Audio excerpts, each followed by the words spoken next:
সকাল সকাল যেদিনই ঘুম থেকে উঠতে দেরি হয় সেদিনই দৌড়ের উপরে থাকি। রান্নাঘরে এসে কি রান্না করব, ব্রেকফাস্ট কি দিয়ে বানাবো, আজও ঠিক তেমন একটা সকালে ছিল।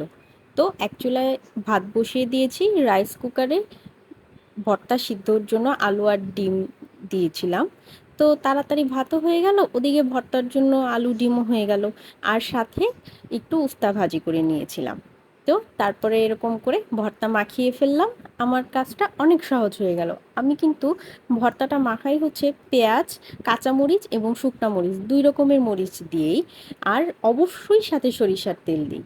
তো সেভাবেই লবণ দিয়ে মাখিয়ে নিয়েছি ভর্তাগুলো। আর ডিম ভর্তাটা আমার খুব পছন্দের।